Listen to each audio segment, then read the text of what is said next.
Hi there today. Before we get started, I've got this slide here as an introduction and a placeholder. I just want to confirm that everybody can hear me correctly.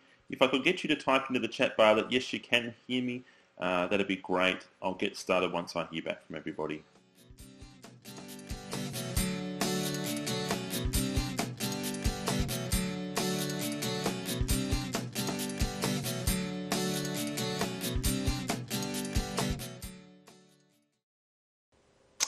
Hi, I'm just going to jump right in now. Thank you very much for attending today. I really appreciate you taking the time out from your schedules, from your lives to sit here with me and talk about property for an hour. My name's Jacob Field and I'm founder of Ripehouse.com.au. I've been a property investor for over 10 years, investing in multiple states, and I really just genuinely love property, love talking about property, and Ripehouse is a great outlet for that for me. So yeah, thank you for attending. I hope you're going to find the content really beneficial for you. I will be covering across some strategies and concepts which I think you'll be able to take with and apply across every part of your purchase process and your investment life. Will be relevant and just as relevant to the home buyer. I always just see the home buyer as an investor with a capital growth strategy, but they're a little bit more specific about the suburbs they might be targeting as an investment, and maybe more specific about the streets and the schools they want to be around and that type of thing.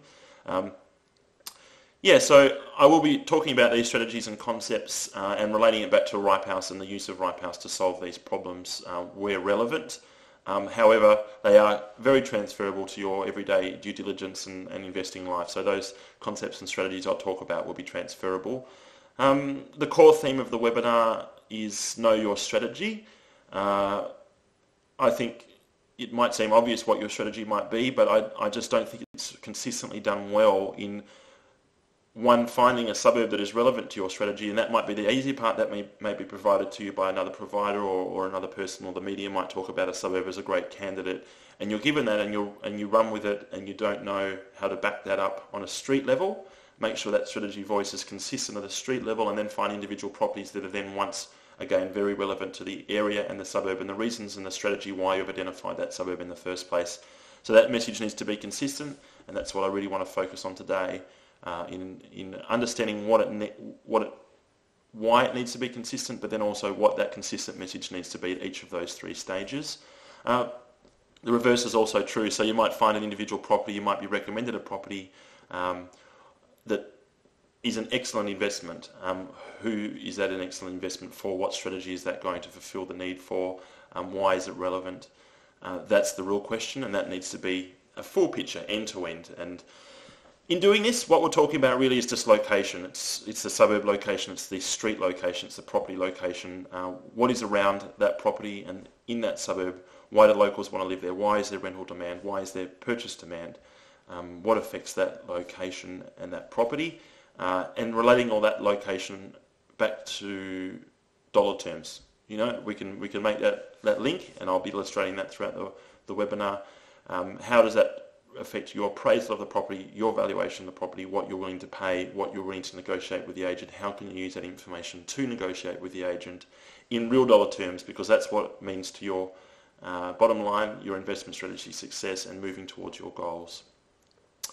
Yeah, so the format of the webinar will be, I'm only going to be doing this introduction. I'll be switching into some slides to illustrate points visually. I'll then be jumping in and out of using the actual Ripehouse tools, the version 3 of our software, which has been worked on throughout the whole of 2014 essentially. It's a great new software that we're really happy and proud of. I think you're going to find it really insightful and relevant to saving you time with due diligence, but also being able to act timely, in a timely manner with properties jumping onto the market, negotiating with agents, understanding a suburb as a local would, even though you might be over the other side of the country. So stick around to the end. I do appreciate you and really thank you for coming, but stick around to the end. I'll have a really nice, a great special offer for you. It'll be customised to your needs and your strategy. I'll be taking the time to do that for each of you for attending, but stick around to the end for that. It will be about 45 minutes to an hour, and I'll be talking about that special offer at the end. So I'm going to jump right in now and start with some slides talking through some of the key concepts for the webinar. So yeah, I'll do that now. Okay, so the first slide you can see here is entitled Know Your Strategy. This is relating back to the main theme of the webinar. It's about making sure that your strategy really is consistent across the three stages of your investment purchase process as we see it. It's the suburb search and shortlisting stage, the area and street analysis stage, really becoming, understanding the suburb like a local, why people live there, really dissecting and analysing that suburb. And then it's the property finding, locating and appraisal stage, giving you all the numbers to run with and start negotiating and purchasing properties. So it is Know Your Strategy. It's related to those three key steps. What we really stress is consistency in your strategy message, how you've implemented it across those three stages. It is the end-to-end process. We look at all of those, that whole process, and not leaving you to sort of guess or fill in the middle. We understand and look at a home buyer as an investor, but with a capital growth strategy. However, they may be less flexible. They may have wanting to invest to purchase around where they've always lived, their local town, their local area. There might be a short list of a half a dozen suburbs they would like to live in. We can show the relative capital growth potential for those suburbs, but then it's really about, for those people, understanding and locating areas and streets in the suburb that tick their lifestyle and family boxes, but also offer great capital growth potential. Setting them up in the future to upgrade the family home or to make further investments, capital growth is what facilitates that. So for the investor, I'll move into the next slide in a minute, but it will be illustrating the three core strategies that we look at here at Ripehouse. So keep in mind all the way through the webinar, know your strategy, a consistent message, but it's all about the location of things. It's all about what is around a property, what's in the suburb that affects the appraisal of that property and the relevance of that property to your overall strategy. So I'll jump back into the next slide now. Okay, the next slide I've just jumped into here is talking about and introducing the three core investment strategies. They are capital gains, capital growth strategy, flipping strategy where you're manufacturing profit and then selling. That requires that selling stage. And then also a cash flow or even positive cash flow strategy where you're buying for yields, buying for weekly income.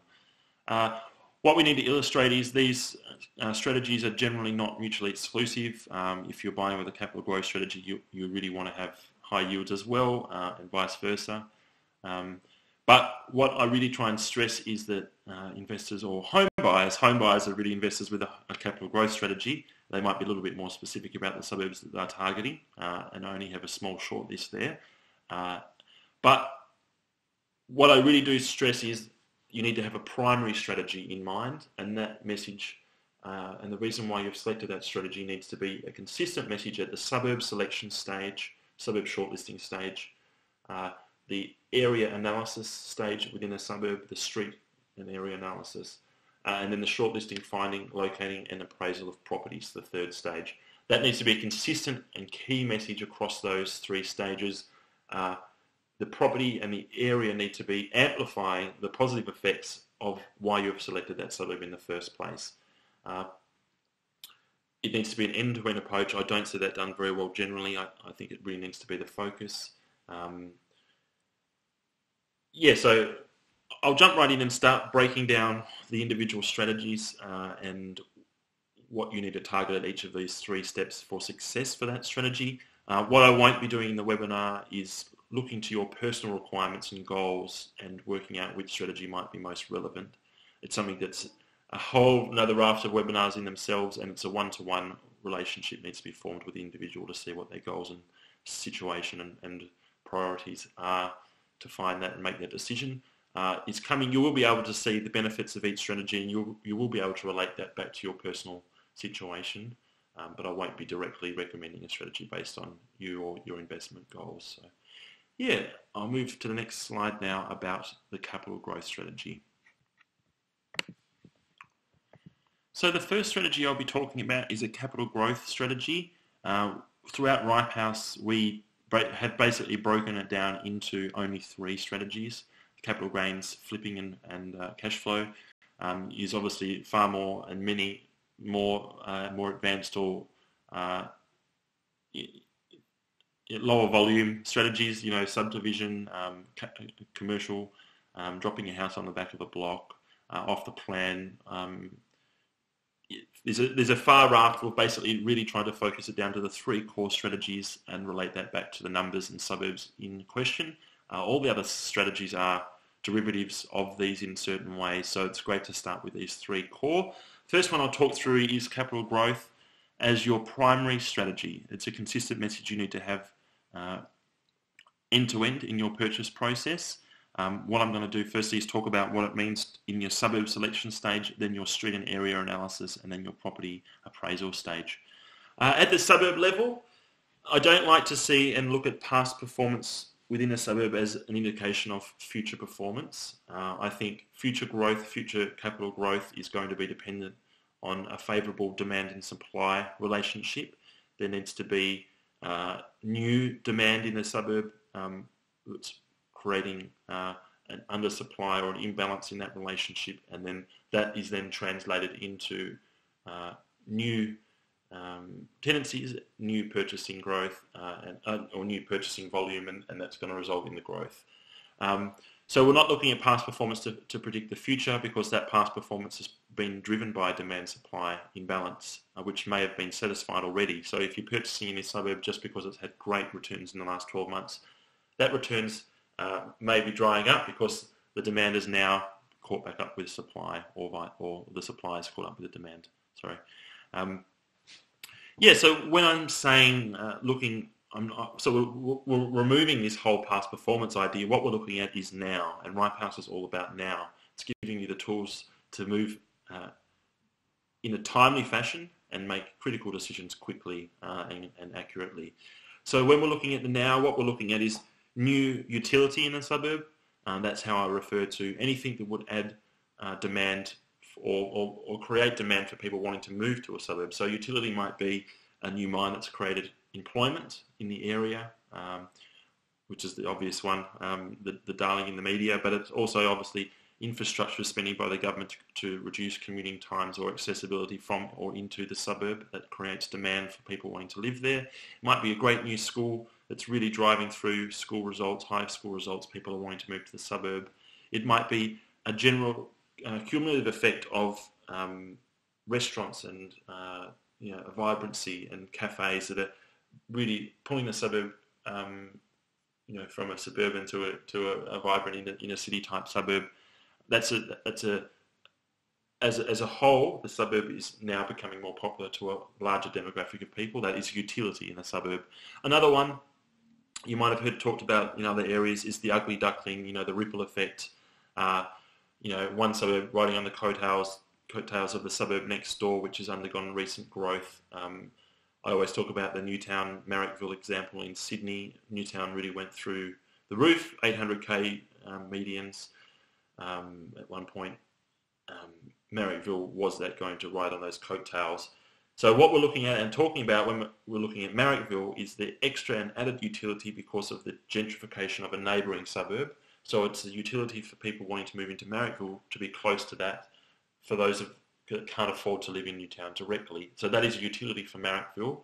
So that's how I've related the ugly duckling example to the utility to a target suburb. I will just... So this far, and it's a very subjective thing. You basically, anything that could be a potential extra utility in the suburb is what we're looking at, but we're not actually worried or concerned about what that utility is, because we can see all we're really concerned about is the demand in the suburb. So it's irrelevant what the actual utility is. You might really get involved in seeing the latest mines or looking at all the media around the government spending. Don't get wrapped up in it. My approach is looking at the demand that has been created from that utility. You can't predict when a new highway is actually going to result in demand and growth in the suburb. It might be when it's announced in the media. We know how unreliable the governments might be in implementing their promises. So it might be at the construction stage, but it might only be when people can start driving on that highway that they actually start paying more to all the higher demand in the suburb to live there. So you don't know that. What we look for is that demand. When is that translated to demand? When is that utility moved through and created that rental and purchase price demand in the suburb? We do that by looking at the number of listing inquiries in the suburb, the raw number of people looking at listings. A great one would be the raw number of people through open homes.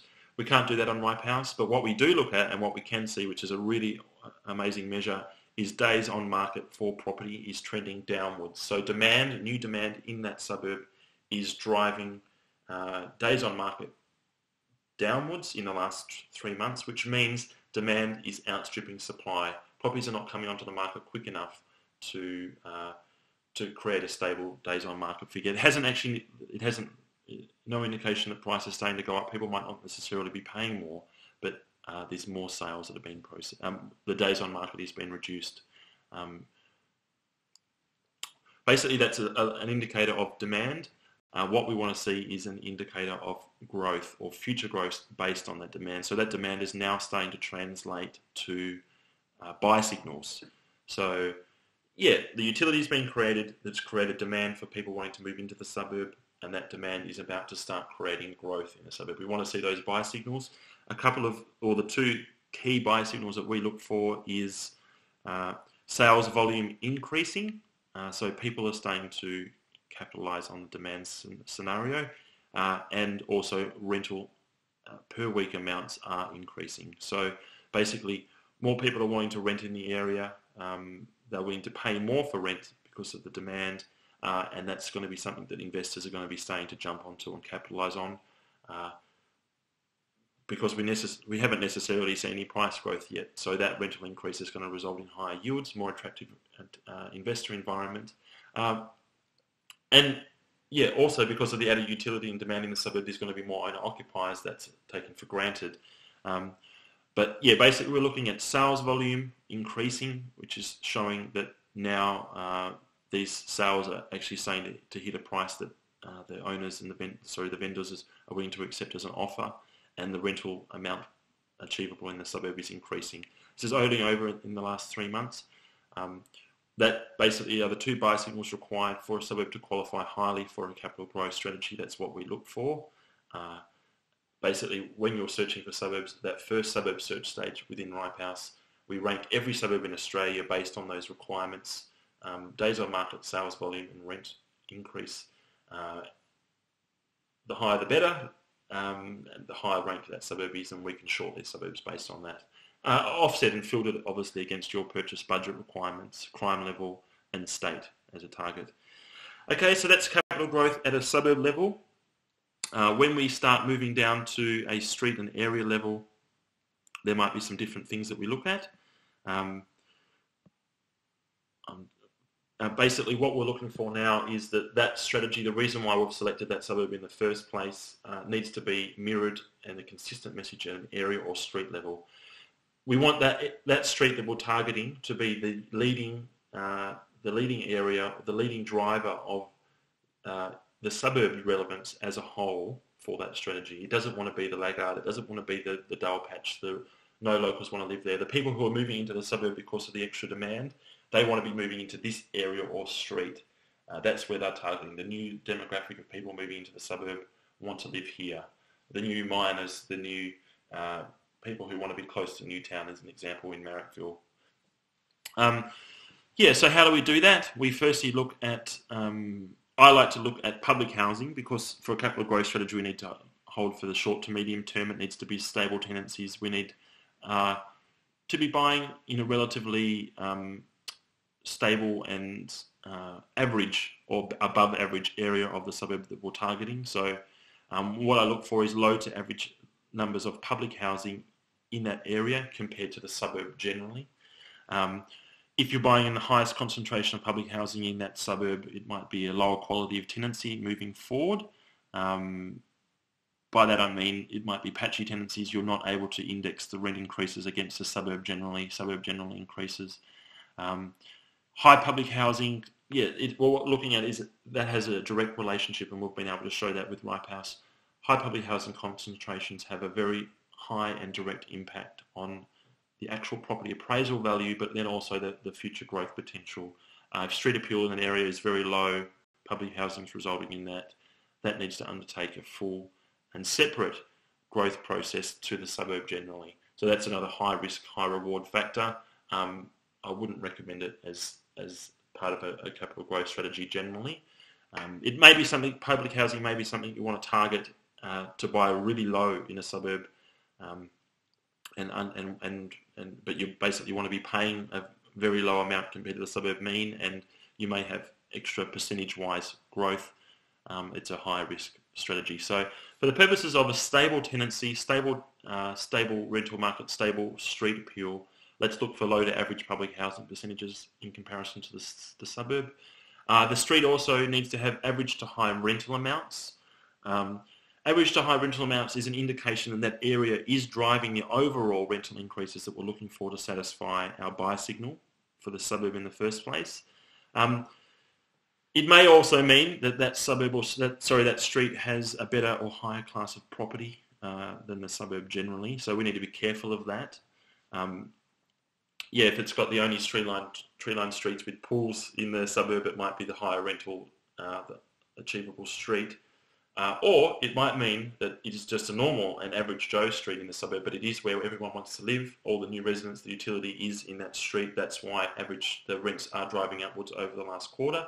Let's target that area.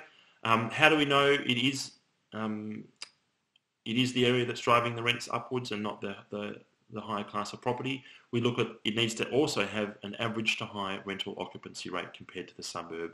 It needs to be where renters are going to rent. Basically, that's showing that it is an average or it's a generally acceptable or in-demand type of property in the suburb. And this is an assumption, but in a huge majority of cases, that is not the most highest class types of property in the suburb. It's the bell curve. It's high rents backed up by high occupancy rates basically means that is an area that is driving the rental increases across the whole suburb. I also like to see at a capital growth area level high incomes that are supporting the high rental figures.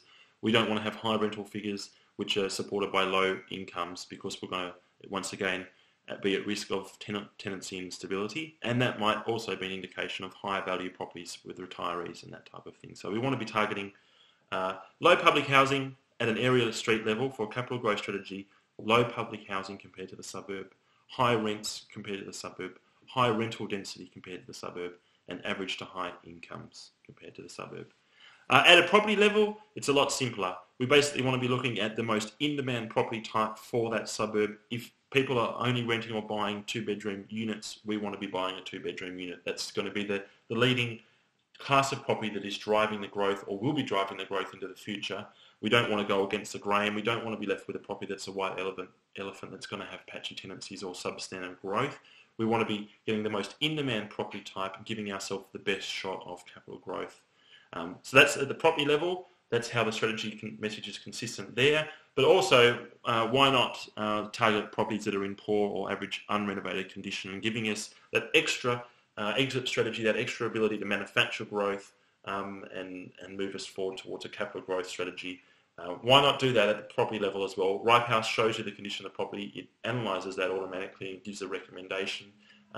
And you're able to find properties that are most in demand for the suburb, but also in an average to poor condition that allow that capital growth. I'll go into a flipping strategy now, but that's basically looking at a capital growth strategy in some detail, what to look for at each of the 3 purchase points. I'll be making this illustration now with looking at the Ripehouse tool and how that can really get you drilling down and finding these properties very quickly for a capital growth strategy. So I'm just going to take you through a really quick demonstration, considering you have a capital growth strategy as your personal strategy, your purchase strategy. That's what we're basically going to be looking basing this example on. We're going to be applying that strategy through the 3 stages of the purchase process based on the Ripehouse functionality and also what we obviously have suggested as far as the purchase process that needs to be addressed. The first stage is the suburb search and shortlisting process. The second is the street analysis, the becoming the local mindset, the local expert, and then finally the property finding, location and appraisal process. So let's jump right in and start with the suburb search process. We're on the main homepage of Ripehouse here, ripehouse.com.au. You can see I'm logged in my personal account, which is set up as an investor. You can actually purchase a home buyer subscription level or an investor subscription level.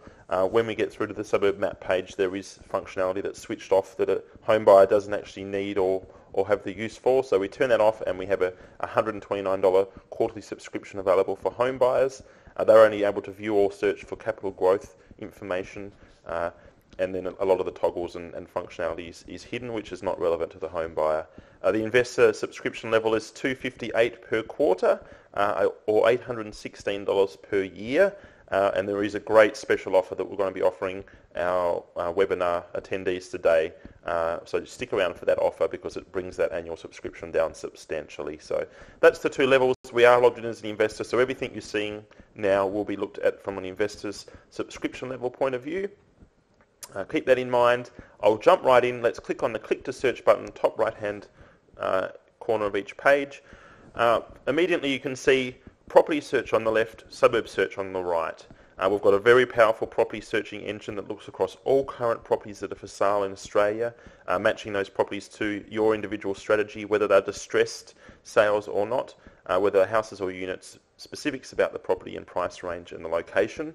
It will only return the properties that are most relevant to those criteria to you that are currently on the market.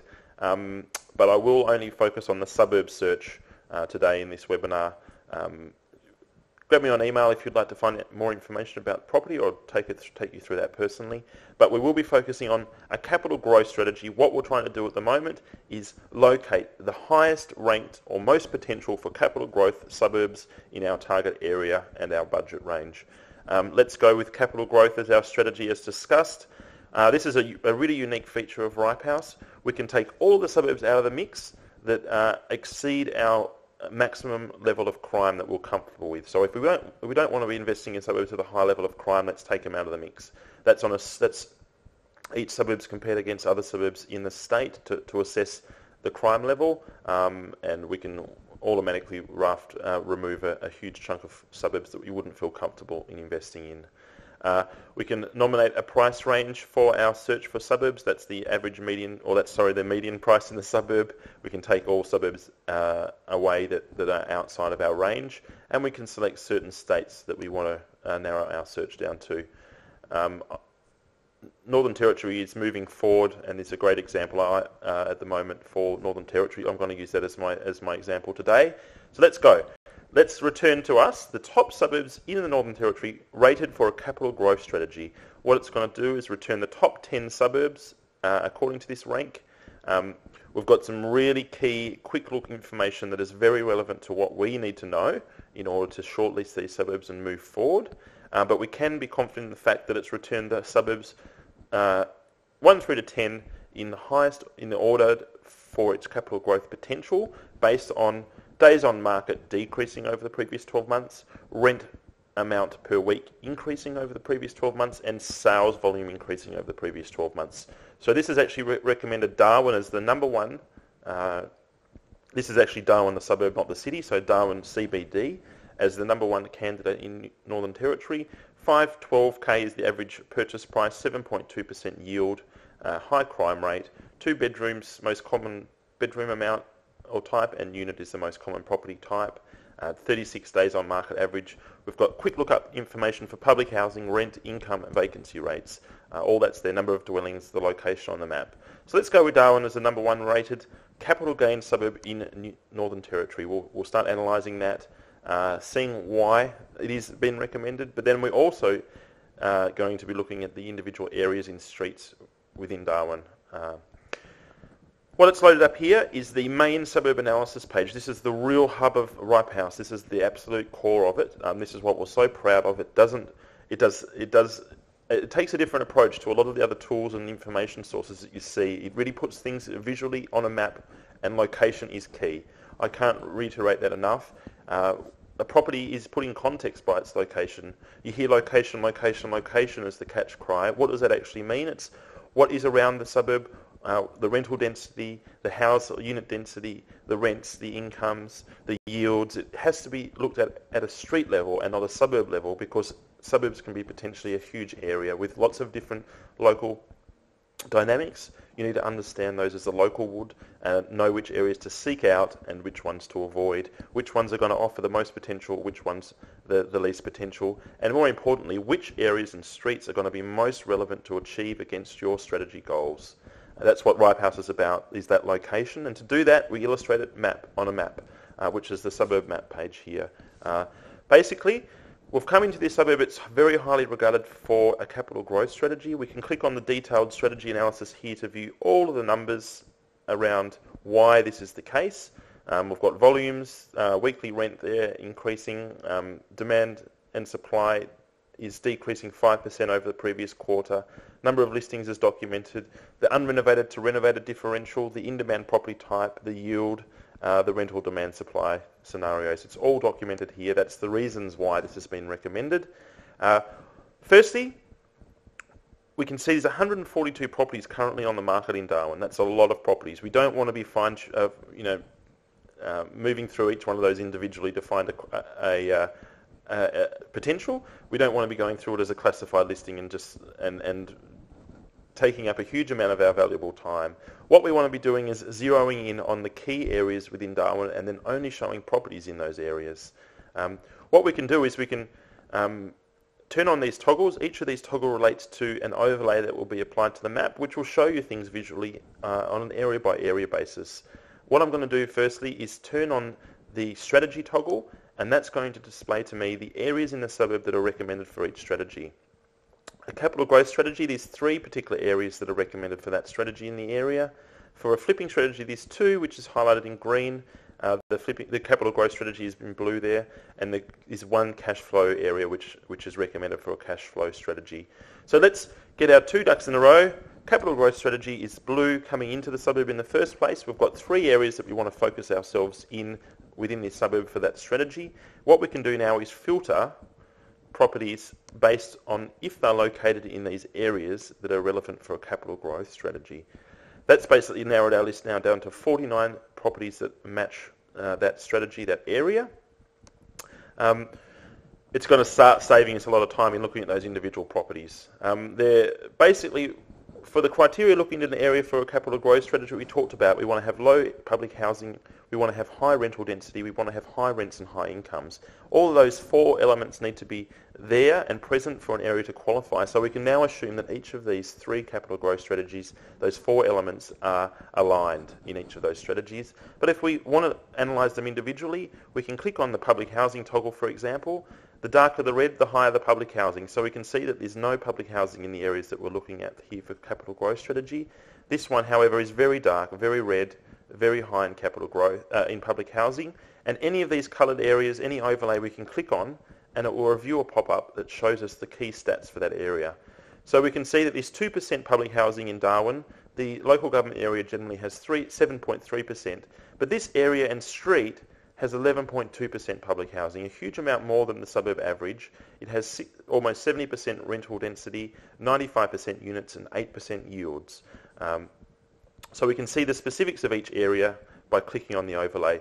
So this blue capital gain zone here that we've been recommended has 0% public housing, 70%, almost 70% rental density, 96% units, 7.5% yields, has $560 per week rent and $1,240 per week as income. So we can see all the key stats for each area that way. So each of these toggles relate to these overlays we can switch on. We can see the highest yielding areas. The yellow areas are the highest yielding in the suburb. We can see the highest rental density areas. The yellow are the highest rental density areas. Basically, the high and the lows can be switched on for each of these via these toggles here. So it gives us a really good understanding of the drivers in the suburb and the local dynamics. We can click on this View Suburb Report button, and that's going to give us a huge amount of key information to this suburb. It gives us a blurb about helping us some quick look information. It tells us the primary transport method to work, the type of suburb it is, the distance to the CBD. What I'm actually looking for at the moment is the most in-demand property type are 3-bedroom apartments in this suburb. So that's what we want to look for. As we mentioned before, when you're looking at a property level for a capital growth strategy, you don't want to go against the grain. You want You don't want to be left with a white elephant. You want to be buying the most in-demand property type because that demand is what's driving the future growth. And if you're going against that demand, the most common types of property in the suburb, what people are demanding right now as a property class, don't go against it, go with the grain. That's what you should be looking at and investing in that suburb to achieve the capital growth strategy.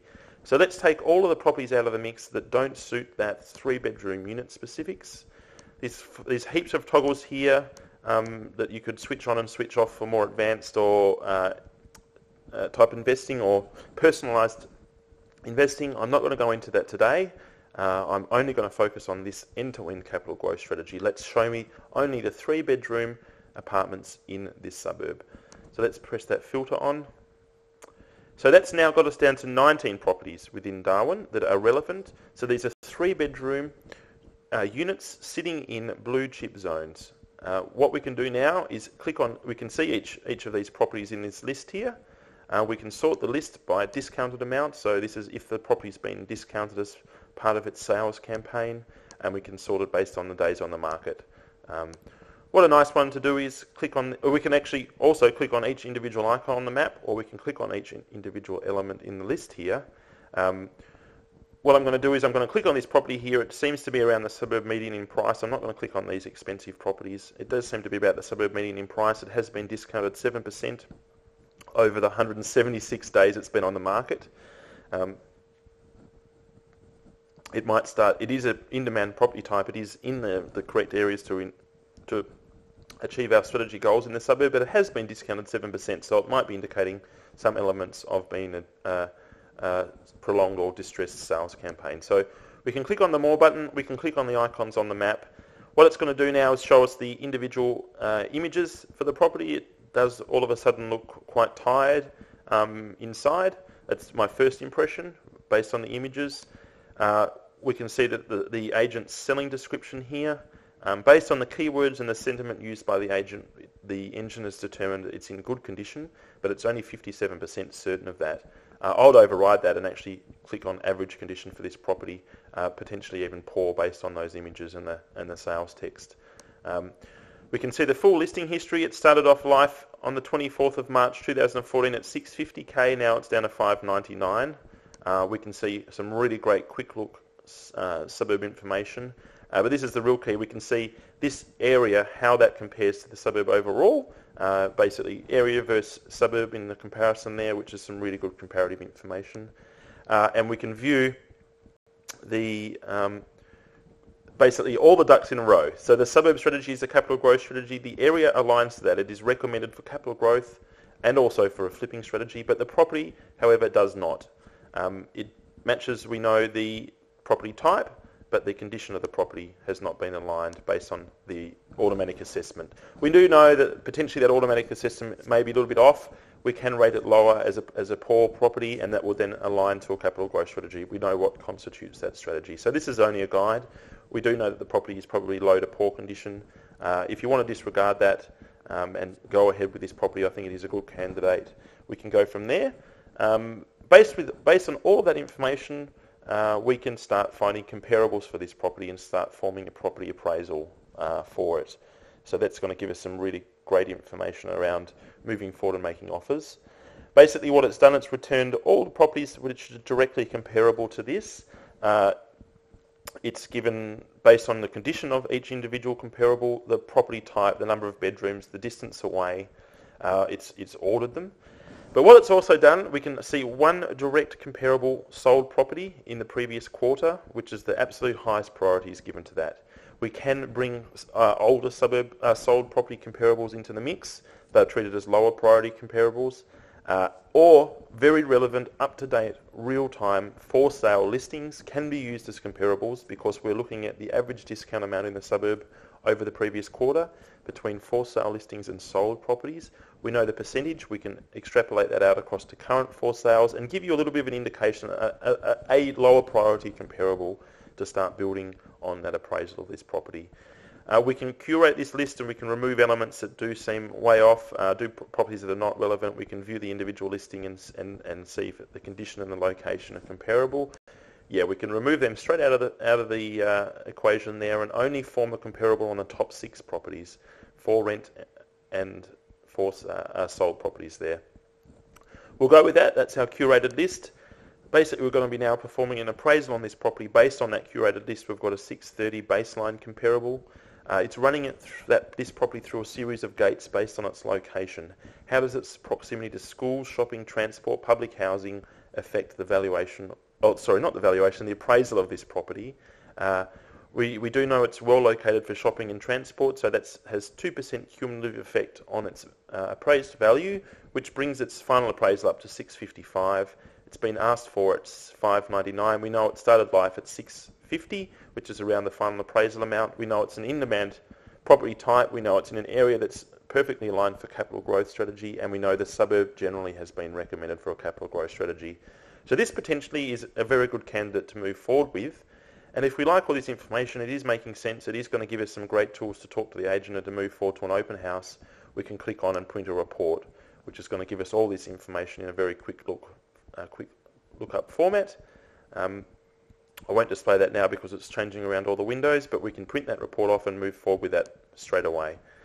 Okay, so you can see how quick it is to actually, if you're looking at half a dozen suburbs across Australia or you're looking for a capital growth strategy generally, you can see how quick it is to zero in on the absolute candidate properties that are really suited to your strategy. You can see how the 3 stages are aligned for implementing that strategy at the suburb, the street and the property level, and you can see how the tool can really help you do that. There is a huge amount of more features on this page that you can see. I haven't really gone into detail. I will go into detail at a later point about those. What this video and this quick snapshot of a screenshot has been trying to achieve is implementing a capital growth strategy end to end, getting that message consistent and finding the absolute best candidate properties. So I'll switch back over into a slide now and we'll go and have a look at a flipping strategy.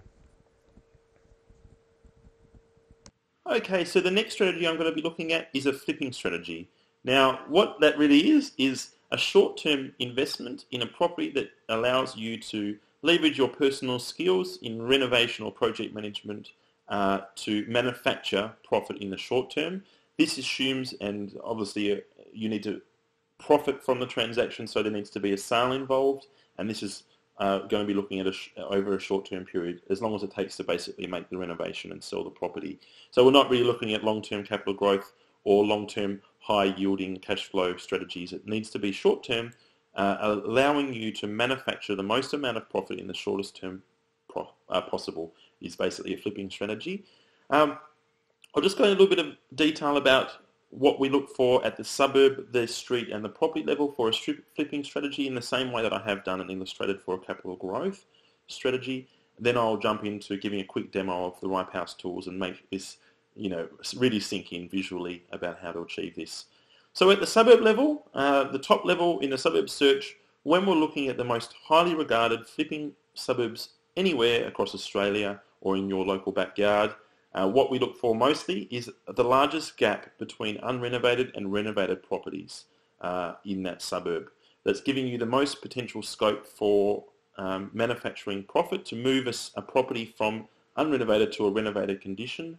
We're not looking and concerning ourselves with more advanced flipping strategies like subdivision or adding your property to the back of a block. We're looking at that differential between unrenovated to renovated. The bigger that gap, the more highly regarded that suburb is for a flipping strategy. The next and the only other criteria we look for when rating a suburb for a flipping strategy is looking at the most in-demand property type in the suburb. We want to target 2 or 3 bedroom houses. That are going to allow us a relatively carefree renovation, a more simple renovation where you can perform cosmetic internal renovations. You can add another bedroom to a house. Are far more simpler and easier than looking and dealing with stratas, internal unit blocks, moving tradies in and out of those blocks, up and down stairwells, dealing with neighbours that are next door in the next wall. If you've got your own block, your own house, the whole renovation process is far simpler, far quicker, gets you in and out and move on to the next deal. So that's what we're basically looking for at a suburb level for a flipping strategy. We want the suburbs with the biggest differential between renovated and unrenovated, and also the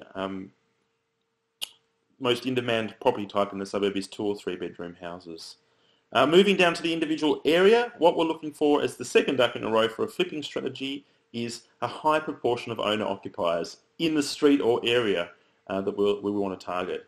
This is a no-brainer. This is something that maybe is not really reiterated widely against a flipping strategy. It's just an absolute critical and probably the perfect illustration of how you need to get your 3 ducks in a row to implement your strategy end to end. If you've picked this suburb in the first place because of using a flipping strategy, and it's a great candidate for that, and you're buying in the highest rental density area of the suburb, you've completely undermined your strategy because you're relying on the emotional attachment from an owner-occupier purchaser to pay a premium for this property in a renovated state. An investor is far less likely to pay a premium for a property or above the median in the suburb for a renovated property or a nicely renovated property. You're not going to extract the most value in that sale as possible. You need to target areas that are rich in owner-occupiers living there now, which is going to suggest you're going to be more likely to attract an owner-occupier purchaser who will be willing to pay more for the premium of the nicely renovated property. So let's target streets and areas in the suburb that have a very high proportion of owner-occupiers. And we also want to target areas and streets that also at the same time have a very high proportion of houses. That's obviously critical. We know that we want to target in-demand 2 to 3 bedroom houses in the suburb. We need to reiterate that and reconfirm that when we're looking at the street and area. They need to be aligned. Then we're basically looking at the property level. We need to be looking for a property that's a 2 or 3 bedroom house, and we need to look for a property in the same way for a capital growth strategy that is in unrenovated condition. So those things go without saying. You can see it's far simpler than a capital growth strategy in finding flipping properties, but the real absolute key is finding these properties that you can manufacture the most amount of growth, and you're going to be able to flip that property quickly because it is in demand. So it all comes back to the supply and demand again. I'll jump in and visually demonstrate a flipping strategy, how to do that. I've illustrated a lot of the key concepts and use of the tool in the capital gains example, so this will be a lot quicker and we can run through this nice and efficiently. Jump in and give a real life practical example of how to shortlist and find suburbs relevant to a flipping strategy, then finding the individual areas and streets within the suburb that we look at that's most relevant and in line with that strategy, and then we're going to find individual properties that really hit the mark and have the greatest potential. So that's the three key gates that we're going to cross for this flipping strategy, having a consistent message all the way through. Once again, I'm starting here on the home page. We can click to search here in the top right hand corner. It's bringing up the familiar pop-up. I'll jump through this quickly. I'm going to look in Victoria for a flipping property. Let's look at one of the major cities. It's going to return back the list once again of the top 10 suburbs in Australia, in Victoria for a flipping strategy. One thing I like to look at is the number of dwellings in the suburb. It does sort of talk to sample size, to concentration of properties in the suburb. We can be more confident of things when we have a larger number of dwellings. As an example, these are all okay. We do have a minimum number of dwellings in a suburb before it will even show up on this list. That's taking out all of the small 200 people towns out of where very low sample size, you might sell 2 properties a year. They're removed from the mix. So it's only returning the highest candidates with a minimum number of dwellings to satisfy the sample size requirements. One on this list, Glen Iris. Many viewers might be familiar with this in Melbourne. It's an inner city suburb near St Kilda. So it might be really good for an example. 805k median, 3.4% yields at the moment, 32 days on market. So let's click on Glen Iris. We'll perform a flipping strategy analysis on Glen Iris, coming into it as the 4th highest regarded suburb in Victoria for this strategy. So that implies it has a really big differential between unrenovated and renovated properties, and the most in-demand properties in Glen Iris are 2 or 3 bedroom houses. So once again, we can click on the whys. We can see why this suburb's been recommended. Okay, so there's a huge differential between unrenovated and renovated, so that would suggest that there are a lot of very high-class properties in Glen Iris that might be around the $3 to $5 million mark. But unrenovated, very original condition properties, might be around the $400,000 mark for very unrenovated houses, or potentially units as well. So that's basically a huge differential. Obviously, that's far more profit than might be achievable, but it does show you the vast gap in property in the suburb, and where there's that gap, there's a potential to move a property through that gap and to get it closer to the top. 3-bedroom houses are the most in-demand property type, and 60% of properties in the suburb are those, so very good.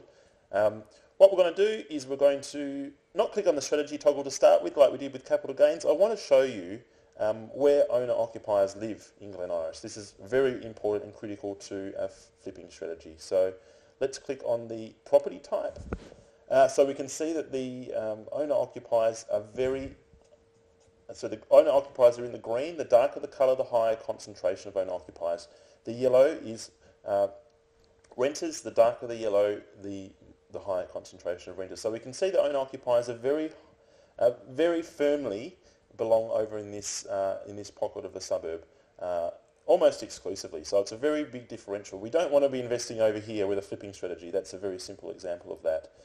It also might be worth mentioning and demonstrating the green areas are where the houses are. The darker the colour, the more higher concentrations of houses. The yellow areas are where the units are. So we can basically very quickly show and demonstrate that renters in the suburb almost exclusively rent units, and owner-occupiers in the suburb almost exclusively own houses. Very quick differential. A couple of other toggles, we can see where the highest rents are in the suburb achievable. So there is a bit of a correlation between high rents and houses in the suburb, but this pocket over here is, we know, very high in rental, very high in units, and also quite high in rent, which is interesting. And we can quickly see the highest income areas in the suburb. If there's no purple shading on each of these toggles, it means it's below average. Purple shading suggests it is above average. So we just want to see that differential. What I like to do is click on the two toggles together, and we can see purple on purple. There are a few areas over here that are on purple, and that's where they're both backing each other up, as discussed. We can also see the highest yielding areas in the suburb. So, yeah, this owner-occupier, high house dense area, which also had higher rents, actually has the lowest, some of the lower yields in the suburb, which would suggest a very high class of property. We can see the amenities and a few other toggles there, but we've basically done, that's a quick demonstration of what's in the suburb. Breaking it down, we can see that there's 94 properties currently on the market in Glen Iris. For the flipping strategy, we don't want to go through all of them. Let's once again display where the highest candidates for flipping are in the suburb. We can see that there's 15 flipping zones. Now we can only see a few green on the map here, and that's because some of these blue zones are also capital growth zones, which are given priority as far as the colour overlays. So what we're looking for is either green as the flipping zone or yellow borders, which would suggest that that zone is in line with the suburb recommended strategy, which is the highest rated strategy for the suburb. If you compare the three strategies, this is the highest ranked, and so that's why it's the recommended. So we can see that any yellow bordered areas are a flipping strategy because that is what is recommended for the suburb, or obviously any green zones. So let's take all the properties out of the mix that are not houses and that are not in a flipping zone. So we just want to be displaying houses in the flipping zones. It's brought things down to 10 properties, which is obviously very manageable. We can go from there. We now have basically got the only properties in Glen Iris that are in a flipping recommended area, in a flipping recommended suburb, and they're the most in-demand property type, which is 2 or 3 bedroom, which is 3-bedroom houses in this suburb, which is what we're looking for. So we can click on any of these listings, and basically what we're looking for now is high potential in properties, unrenovated properties that have got great scope to move and renovate and move towards the higher band of properties in the suburb. We can see the individual photos for the property. We can see an unrenovated kitchen. We can see a very dated bathroom. We can see very dated interior generally. We can see it's on a corner sort of block with 1,100 square metres. We can see it has got quite grand features. So it might have been a very nice house in its heyday, but it is dated. Immediately, it is showing great scope for improvement and renovation improvement. We can see the agent's description of the property here. They've probably used a lot of words talking about the exclusive neighbourhood that it's in, or the street and the street appeal, the luxury and the opulence of the scope of the property, but they haven't probably talked about the unrenovated condition of it. So look, let's just override that. We know the algorithm's recommended a good condition here. I'm going to disagree with it and list it as poor, basically compared to the absolute premium properties in the suburb, which I'm sure exist. 1.415 million is the original asking price. It's been now moved to a price withheld. We can see all the suburb average information again, the area information, and we can see the recommended strategy. Basically, the reason why it's not showing up here as a flipping strategy is because it recommended the condition to be good. We know that it's probably lower, and it would be actually relevant for a flipping strategy. So we do know personally from what we've just seen that it is recommended for a flipping strategy if we consider it to be in poor condition, which I do, and therefore the three gates would be aligned. Incidentally, it's actually it's the most in-demand property type, which would recommend it for a cash flow strategy as well for this particular property. We can then perform appraisals, comparables, as we did in the last capital gains example, but we can actually click on this link here back in the listing tab and see the actual listing as it stands right now, right today, and we can proceed to talk to this agent and go from here. We can see that it's actually the last incident that was on the Ripehouse site was for price withheld. Now it's gone back again to 1.55 million as of right now when this video is filmed. That's because the Ripehouse search engine does sometimes lag up to 24 hours or slightly more than 24 hours behind in tracking these. That is an absolute maximum figure. It does sometimes far sooner than that do we pick up the price changes, but we're basically looking across the whole of Australia, every single property on the market at any one time, and there is sometimes a little bit of a lag. And that's only in representing the price changes or the discrepancies in the listing history. So that's why there is that little bit of a discrepancy there. So what it's shown us, and what this is trying to illustrate, is we've really quickly identified the area and street to look for, a flipping strategy in Glen Iris, and we've only found 10 properties that are matching our criteria. It's giving us the chance to go through each one of these individually and then perform the comparables, the analysis, look at what price range, and then go to these 10 open homes and start looking at some offers. We can see all rental, current rental, and all sales in the previous 3 months as icons on the map. But what I want to show you as well is the neighbourhood comparison. So say we're looking at as an owner-occupier, or Glen Iris is a strong candidate. We want to see how Glen Iris compares to its immediate neighbours. We've got some really quick look-up information here for Glen Iris, the distance to its top 10 neighbours as far as that are under 5 kilometres, and we've got all the key statistics there with how they relate and correspond to Glen Iris. So yeah, that's a really good example from end to end how to implement a flipping strategy through each of the 3 purchase stages. I'll jump back in and we can start talking about a cash flow strategy now. So the third and final of the core strategies that we're talking about today is the cash flow strategy. Now it's quite obvious the first priority with this strategy is cash flow, potentially or most likely positive cash flow above and beyond all mortgage or incidental costs associated with the property from week to week. The priority really is on cash flow, on high yields, high cash flow, putting money in our pockets each week. Now, this is not mutually exclusive. A capital gains or strong capital gains potential is obviously great, but our primary purpose has to be on cash flow if that's what we're looking, if that's what we've matched into our goals and needs at this particular time. I will really stress that we place a very high priority on stability of tenancy with cash flows. It's no good having high cash flows now, positive cash flows now, if in 6 months or 12 months' time they're not going to be existing. You need to have, reasonably confident there's low risk in the tenancy being patchy or rents not being indexed to the suburb generally, to the state generally, or the national market. It needs to be consistent. You need to be able to consistently index your rents going forward to sustain the excellent cash flow. So we are going to do the 3-part analysis again for cash flow. Firstly, at the suburb level, it's a demand-supply relationship again. We want to see, to start with, obviously high yields is our first criteria. We want to be seeing suburbs that rate very highly for their rent compared to sale price. Basically, we can start with the highest yielding suburbs through to the worst and start at the top and work our way down. So basically getting the first or the highest yielding suburb, seeing if that's a stable tenancy environment, and then if that is, we can proceed from there. If it's not, we move down to the second. So that's basically what we'll be doing. So first and most, the key metric to look at is high yields, and then is also, this is looking at the stability of that rental yield, is vacancy rates trending downwards in the previous quarter. If it is, that is a hint that it is a more stable environment. It's moving back in the favour of the landlord. It's a good environment to suggest that rents are going to be stable or even increase in the short term because there's an undersupply of rental properties. That's basically the two key metrics that we're looking at. Ripehouse goes a little bit further. It looks at time taken to rent properties. It looks at the rent amount trending upwards or downwards.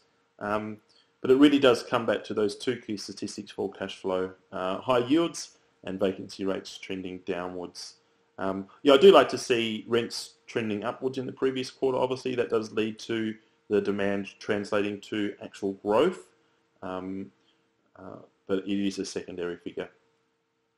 Once we've identified and shortlisted suburbs based on those criteria, we do need to obviously then mirror that strategy and those requirements down onto the area and street level, the same way we have for the other two strategies. For a cash flow strategy, we want to see average to high rents in that area.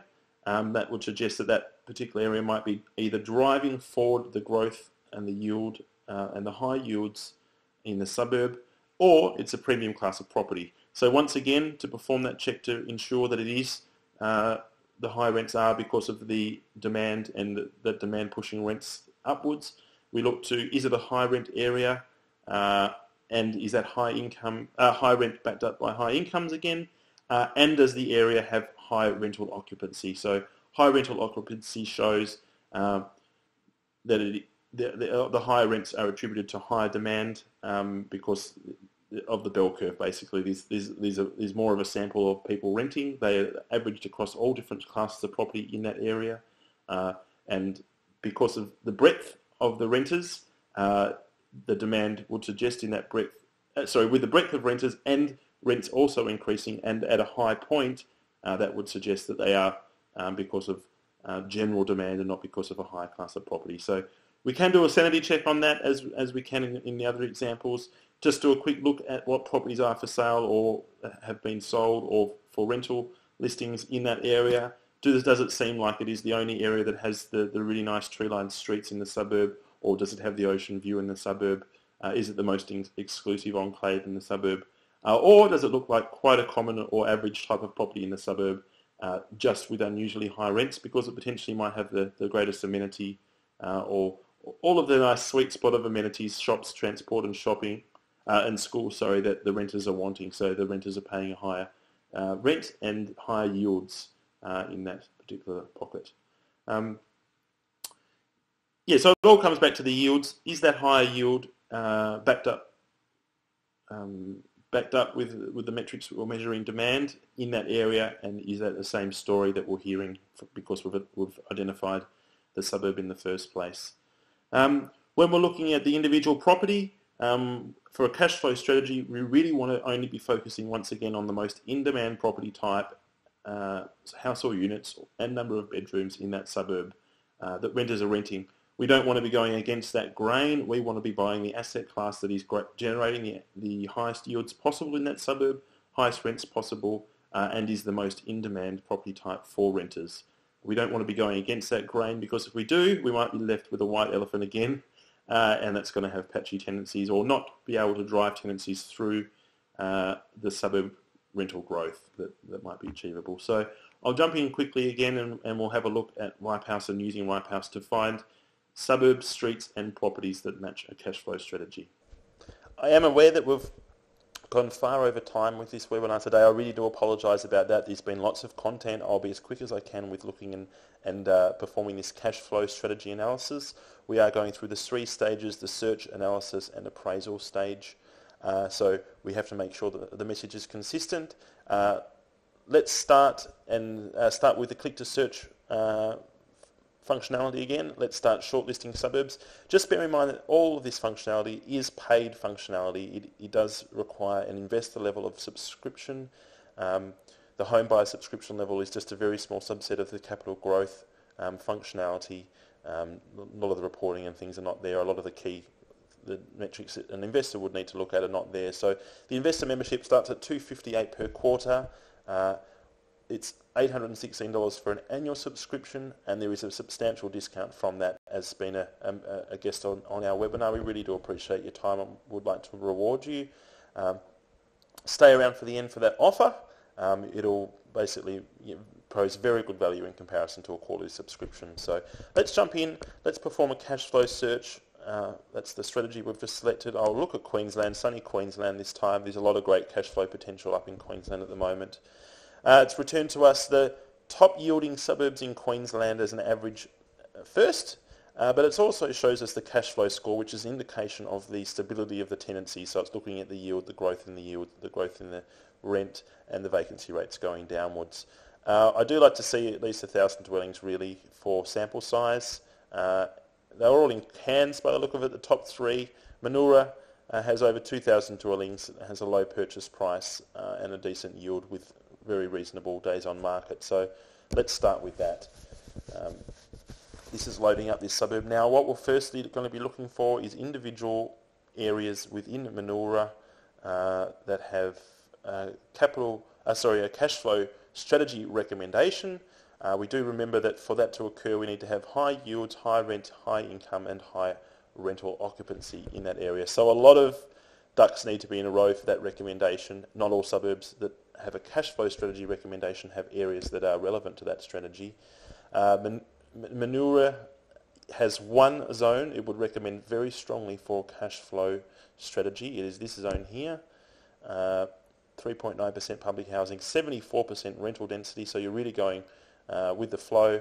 1-bedroom units are the most in demand, and this has got 86% units in this particular pocket, which is very good and very high yields compared to the suburb, 8.1%. Okay, so we know that this is a really, really prime area for this strategy.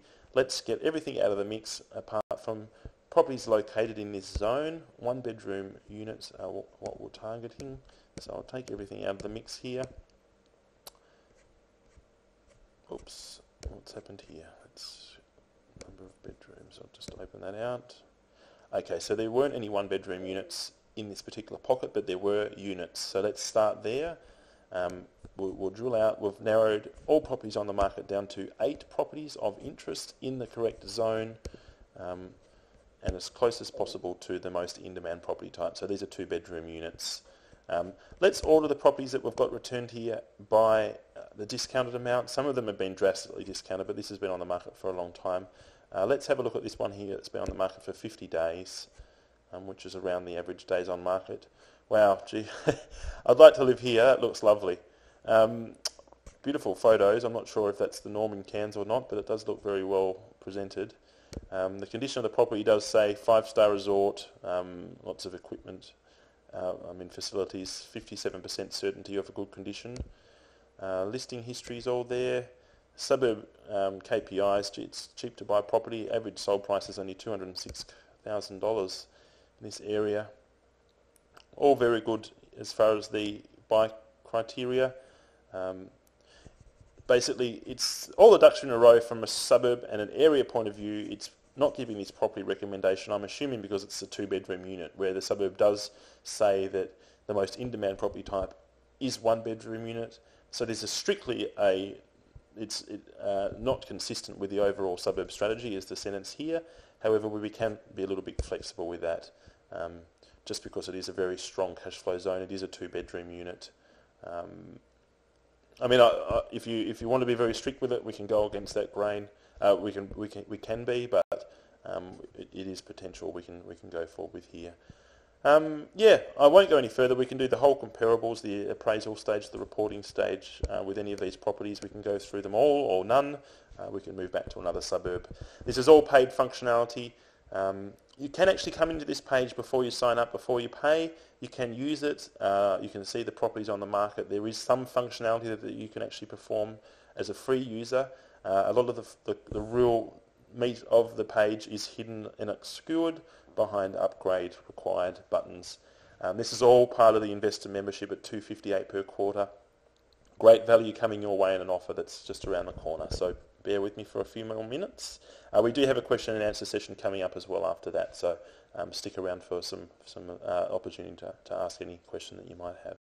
Okay, thanks for your patience in going through those 3 strategy examples. I really hope and trust that you have got a lot out of the way that it's been presented and the thinking behind it, that the methodical approach that you need to apply at those 3 stages of your purchase process, that strategy message needs to be crystal clear. It is very relevant at the suburb stage, the streets level and the property level. I think this whole end-to-end approach is something that's quite unique to Ripehouse. It really does support you at all of these key points in your purchase decision. It has to be like that. I don't think you can compromise in any one of those 3 stages. That support end-to-end is priceless to you. It enables you to make great decisions quickly, bring your due diligence time down to a manageable amount, to make timely decisions, contact the agent as soon as you nominate and see that property of interest, and be the first to move. That's going to translate to you through results in implementing your strategy effectively, achieving your goals to that strategy, which is then synced into your personal investment plan and achieving and driving those goals forward. So a lot of the functionality I've sort of demoed today is paid functionality within Ripehouse. It is a subscription service. We've spent a huge amount of time and resources on developing these tools, syncing them. It is version 3 of the software. We've been listening to our users over the years and really fine-tune the functionality to be very well suited to your strategy, to your needs, providing you the information where you need it, when you need it. This particular version of the software was tested by 100 investors as part of a beta group over a 4-week period of refinement, and then launched after almost 12 months in development. We take pride in the product and in the stability of it and in the support of the product, which we support via a chat box, which you can see on every page, which we man very, very consistently. And I'm always, as the founder, open and accountable for the product, which I can be contacted directly. It is a subscription service. The amount of the subscription for an investor is $258 per quarter. That's priced at that point for you to pop in and out of the market when you need to, when you're in that property search. It's not locking you into any long-term contracts. We use PayPal as our payment provider for its security. We're not holding any of your payment information. It is a third party. It's a very secure third party. You do move out into PayPal to provide payment and bill to Ripehouse and myself, Jacob Field, as the founder, and then you are moved back into the Ripehouse page to complete your account creation process. We do have another annual level of subscription which offers amazing value at $816, a great discount off the quarter. But as I have promised, because you have attended the webinar today, I'd love to offer you over 20% off this subscription price, bringing it down to $636 as an annual subscription. It's amazing value at just over 2 times the quarter subscription. It's really fabulous value. It allows you to use the software unlimited for every suburb across Australia for a full year, where you can really pounce on any opportunity that you see. You can move through the different markets, different stages of your journey, really nail that investment success for your strategy, enable you to purchase again quickly and get value out of the product over a full year period at that low purchase price for Ripehouse. So after the webinar, I'll be contactable on email if you have any questions. I'll be answering a couple of quick ones that I've seen now in the webinar. I do realise we've gone far over time, so I do apologise. But that special will be available to you for an hour after the webinar, that 20% discount. It won't be offered again. It is a fabulous offer. So jump right in. I'll just switch back on the camera and we'll start answering some questions. Okay, so I've obviously just switched the camera back on. I'll start answering and taking a few questions around the content, but yeah, once again, I really appreciate and thank you for your attendance today. personally have a real passion for property, so I enjoy talking about it and helping and offering some insight and strategic advice to people. I get excited about it, and I love to see people's investment journeys being positively affected by using Ripehouse and allowing me to expose Ripehouse to users and getting them on board, because I can see great results, and I love seeing those results. So, yeah. There's been a few questions that you've asked through the chat bar throughout the webinar, so I'll jump right in and answer a few of those. Yeah, I am conscious of the time and how long we've taken, so I won't go through them all. But having said that, there's a couple of quick ones I'll answer now. If you've got any further ones, you can still... I'll be going through the chat bar and grabbing them and answering them via email. Otherwise, you'll receive an email after the webinar and you'll be able to respond to that. First question is from Mike. Okay, what is the income figure that you've talked about? Yeah, well, good question. There could be many. It is the figure that we do use across Ripehouse is gross household figure before any taxes have been deducted. We use the household figure. Well, it's relevant because was concerned really about the comfort level, about the disposable income at a household level, and the ability for that household to service, particularly rent, the rental component of their weekly outgoings. Yeah, what we're looking for is stable tenancies and the ability to index rental increases with the suburb generally, or even exceed it if we've got a capital growth strategy. To do that, we need to see how incomes relate to rent, and the best income figure to use for that is the gross figure. Another question from Mike. Can I search for suburbs by postcode? Short answer is no. We work via suburb name. We have to be specific around a suburb border and what properties are listed in that suburb via name. However, you can, once you've loaded up a suburb in that postcode, if you know that, there's the neighbourhood comparison pop-up which we demonstrated, which shows you all the other neighbouring suburbs by location. And you can hover around the bordering areas of a suburb in the same local government area. This neighbouring suburb will be highlighted green on the map, and you can then click on that to move through, so they'll be all in the same postcode that way. Quick question from Christine, just because it's around the subscription. You talk about individual states in the search. Does that mean that the subscription is limited to the states that you're relevant or wanting? No, Christine, I don't. The subscription hasn't been broken up into that way. It's basically the whole of Australia. It is the whole potential. If you've got this strategy with a goal in mind, opening yourself up to the whole market and all the possibilities, as long as you're comfortable with investing in a state. That's why we haven't broken it down into a state pricing model or subscription model. It is basically the whole of Australia, and that is what we've seen the users in the past relate and find the most value for. They have the most potential. Yeah, I won't go into any more questions. I'm conscious of the time, but just pop them through via email or in the chat bar now. They'll be still picked up and pushed through. I can grab them. Once again, the special offer, it will be only available because you've watched the webinar. I really do appreciate that you've taken the time out. I'd like to reward you and get you on board and moving in the right direction with your investment goals. And to do that, I'm offering a discount as part of this webinar. In addition to the report that I can send through, there is a 20% discount on the annual subscription to Ripehouse in the next hour because you've watched the webinar. So jump in. There's a button below that we've talked about in this window, which has that subscription amount activated. It is a great 20% on the annual price, bringing it down to $636 per year. It doesn't apply to the home buyer or the investor quarterly subscriptions. Yeah, that link will be coming through in an email shortly after the webinar as well, so you can lock that in there as well. Yeah, and finally, just thank you. I really do appreciate your time and happy investing.